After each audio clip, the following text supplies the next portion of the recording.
sorry to start on such a low point, but I want you to know what we're up against and why we created the tradition of most things not belonging.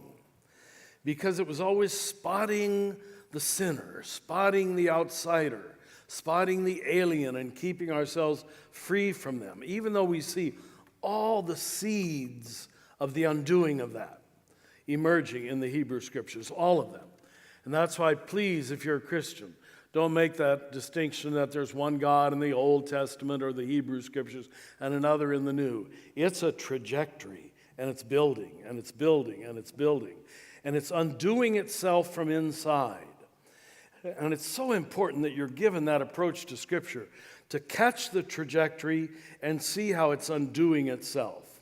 But if you just take an early verse literally, which isn't part of the connecting the dots, you get in trouble and you end up with an unconscious, it is largely unconscious, image of God, which frankly, lasting to our time, and that's why I wrote the book on the Trinity, I'm so glad you put this up, that is frankly toxic. Now it's in the unconscious. Again, that's a part of this religious PTSD.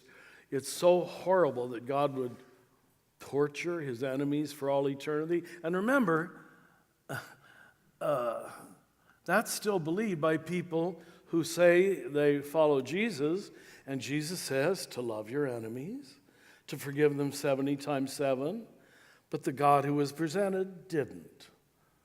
Do you see the cancer at the center of our storyline? Immaturely understood.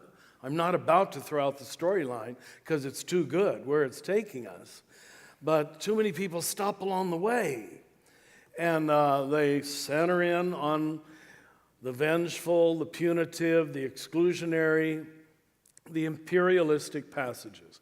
And if I had time to do a scripture course with you all week, you'd see those are exactly the one Jesus ignores, openly disagrees with, or preaches against. So our good fundamentalist brothers and sisters are in real trouble because, even Jesus didn't treat his own Jewish scriptures as if every line was equally inspired.